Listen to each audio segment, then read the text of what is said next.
Hello friends, this is Nitika and welcome to NST classes.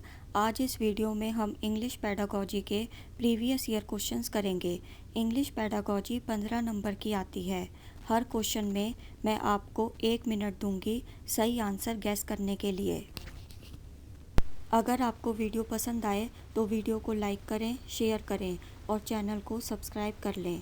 Bell icon भी ज़रूर press कर लें ताकि हमारी आने वाली वीडियोस का नोटिफिकेशन आपको मिल जाए। और कमेंट करके ज़रूर बताएं कि आपके 15 में से कितने नंबर आए। इंग्लिश एक लैंग्वेज है।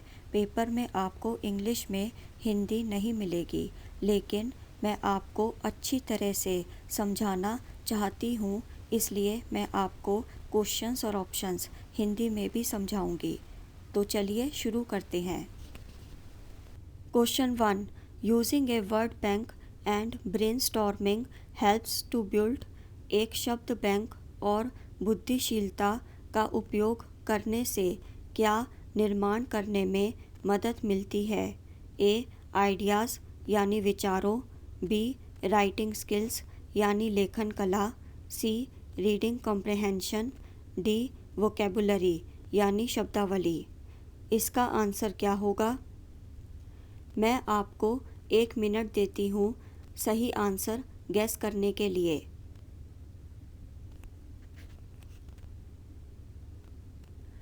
इसका आंसर होगा option D, vocabulary. Question 2, a teacher Amrita uses various tasks such as creating charts, graphs, drawing, gathering information and presenting them through pair or group work. This differentiated instruction। एक शिक्षिका अमृता विभिन्न कार्यों का उपयोग करती है, जैसे चार्ट, ग्राफ, ड्राइंग, जानकारी इकट्ठा करना और उन्हें जोड़ी या समूह कार्य के माध्यम से प्रस्तुत करना। यह डिफरेंशिएटेड इंस्ट्रक्शन क्या है? A, is a way of demonstrating her own knowledge. अपने ज्ञान को प्रदर्शित करने का एक तरीका है। B, only helps the bright learners. केवल ब्राइट लर्नर्स की मदद करता है। C, is the best way to prepare students for an assessment. एक मूल्यांकन के लिए छात्रों को तैयार करने का सबसे अच्छा तरीका है। D, helps learners with multiple intelligences to perform well and learn better.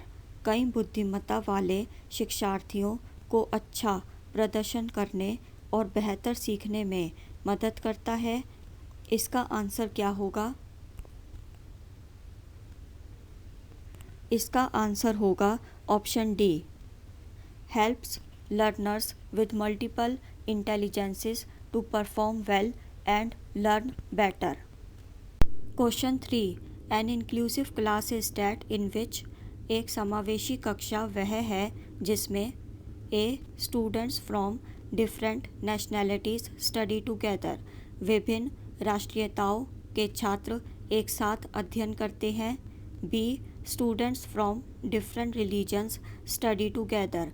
विभिन्न धर्मों के छात्र एक साथ अध्ययन करते हैं। C, both boys and girls study together. लड़के और लड़कियां दोनों एक साथ पढ़ते हैं। D, differently abled learners study with normal students. अगर कोई इंसान हैंडीकैप्ड है तो उस इंसान को हम डिसेबल्ड या हैंडीकैप्ड नहीं कहेंगे, हम उसे डिफरेंटली एबल्ड कहेंगे। तो differently abled learners normal students के साथ ही पढ़ते हैं। इसका आंसर क्या होगा?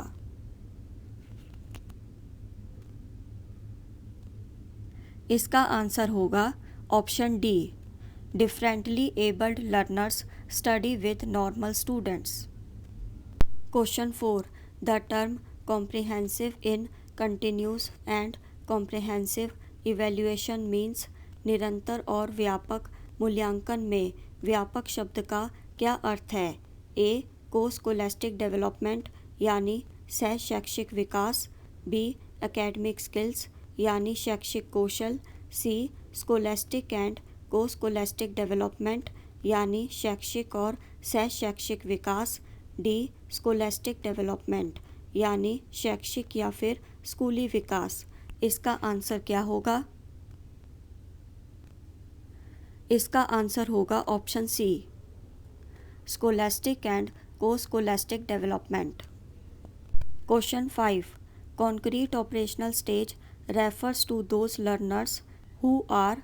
कॉन्क्रीट ऑपरेशनल स्टेज उन शिक्षार्थियों को संदर्भित करता है जो हैं A at middle level, B toddlers, C adults, D adolescents.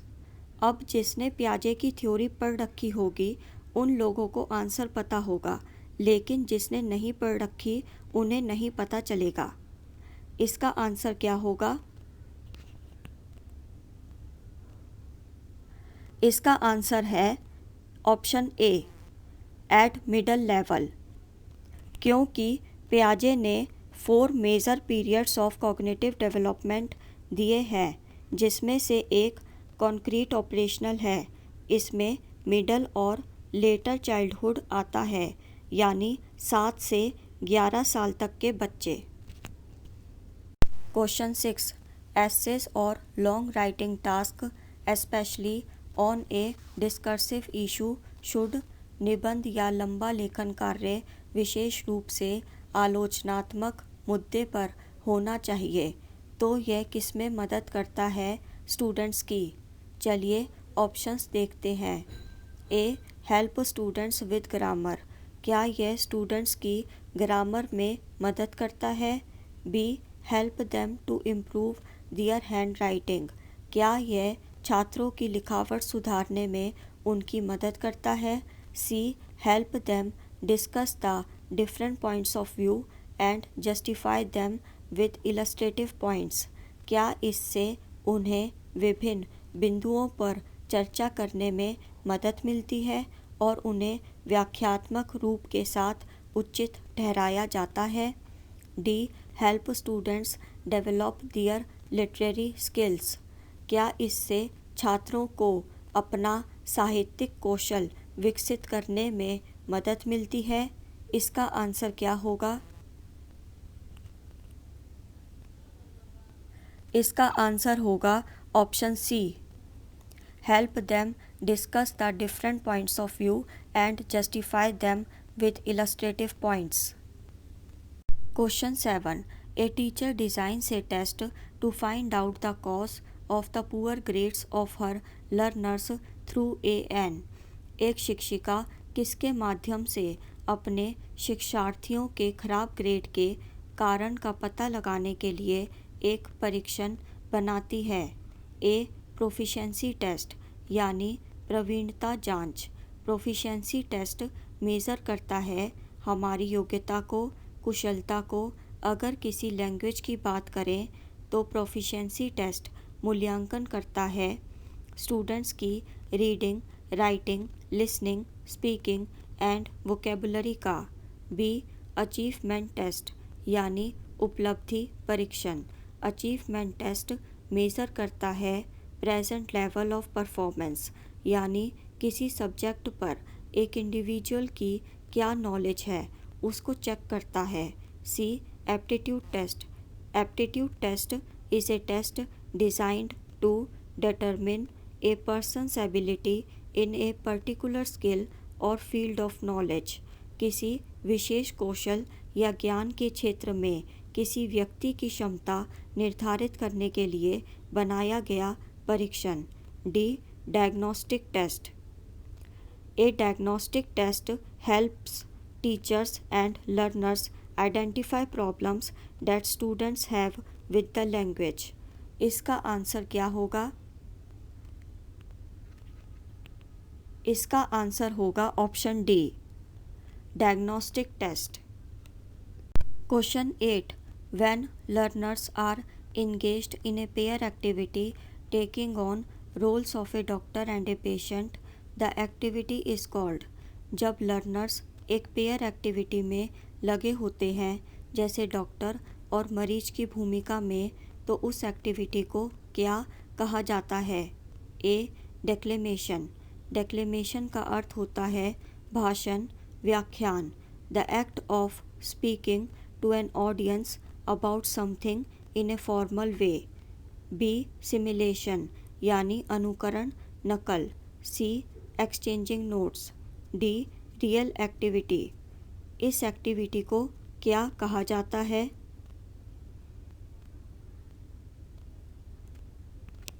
इसे कहते हैं सिमुलेशन, यानी स्टूडेंट्स पेयर एक्टिविटी में डॉक्टर और पेशेंट की नकल कर रहे हैं। Question 9, gender stereotypes and bias among learners can be discouraged by. शिक्षार्थियों के बीच लिंग संबंधी रूढ़ियों और पक्षपात को हतोत्साहित कैसे किया जा सकता है?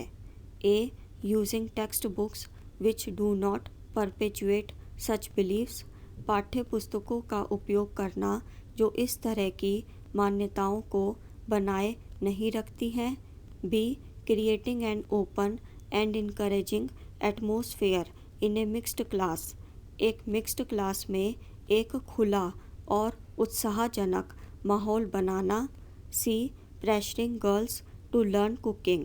खाना पकाना सीखने के लिए लड़कियों पर दबाव डालना। D enabling all learners to cook and sew irrespective of gender। सब लर्नर्स को खाना बनाने और सिलाई करने के योग्य बनाना। इसका आंसर क्या होगा? इसका आंसर है option D, enabling all learners to cook and sew irrespective of gender। Question 10, communicative language teaching is concerned with. अभिव्यक्त भाषा शिक्षण का किससे संबंध है? A teaching language to learners for written test. लिखित परीक्षा के लिए शिक्षार्थियों को भाषा सिखाना। B interpreting grammar rules to suit the audience. दर्शकों के अनुरूप व्याकरण के नियमों की व्याख्या करना। C enhancing receptive and productive skills such as speaking, listening, reading and writing। बोलने, सुनने, पढ़ने और लिखने जैसे ग्रहणशील और उत्पादक कौशल को बढ़ाना। D teaching of vocabulary and grammar through rules of spelling and language. वर्तनी और भाषा के नियमों के माध्यम से शब्दावली और व्याकरण का शिक्षण। इसका आंसर क्या होगा? इसका आंसर है option D, teaching of vocabulary and grammar through rules of spelling and language. Question 11, what is the skill among the ones given below that can not be tested in a formal written examination. नीचे दिए गए कौशल में से कौन सा एक है जो एक औपचारिक लिखित परीक्षा में परीक्षण नहीं किया जा सकता है? ए एक्सटेंसिव रीडिंग फॉर प्लेजर, खुशी के लिए व्यापक पढ़ना।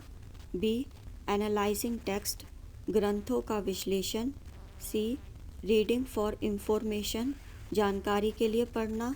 D meaning of words and phrases, शब्दों और वाक्यांशों का अर्थ। इसका आंसर क्या होगा? इसका आंसर है option A, extensive reading for pleasure. Question 12, formative assessment is assessment. Formative assessment किसके लिए होता है?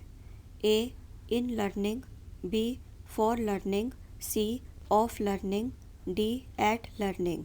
इसका आंसर क्या होगा? इसका आंसर है option B, for learning. Question 13, Ania while teaching paragraph construction should draw attention to। Ania को पैराग्राफ निर्माण सिखाते समय किस पर ध्यान आकर्षित करना चाहिए? ए ओरिजिनलिटी ऑफ आइडियाज़, विचारों की मौलिकता पर। B topic sentence supporting details and connectors, विषय वाक्य, सहायक विवरण और योजक पर। C, a range of vocabulary, शब्दावली की एक सीमा पर। D, a large variety of ideas, विचारों की एक विशाल विविधता पर। इसका आंसर क्या होगा? इसका आंसर है option B, topic, sentence, supporting details and connectors. Question 14, which of the following is suitable for making students responsible for their own learning? निम्नलिखित में से कौन सा एक छात्रों को अपने आप सीखने के लिए जिम्मेदार बनाता है?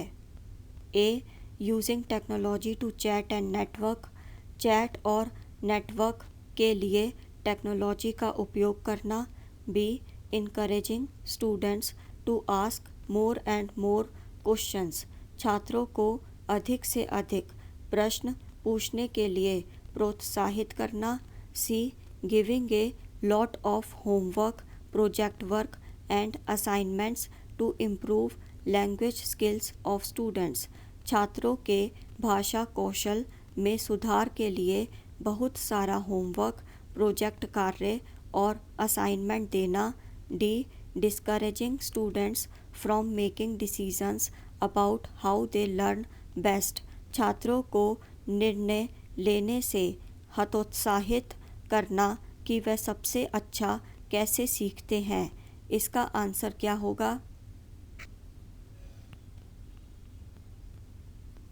इसका आंसर है option B, encouraging students to ask more and more questions.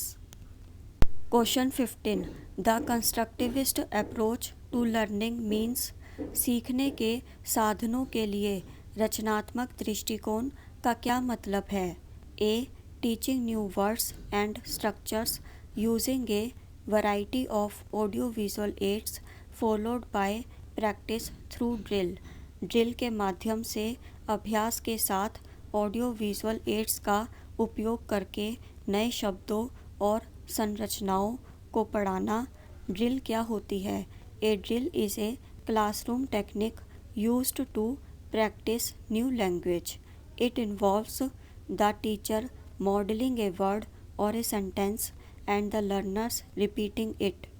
B, teaching rules of grammar and consolidating through rigorous practice, व्याकरण के नियमों को पढ़ाना और कठोर अभ्यास के माध्यम से मजबूत बनाना।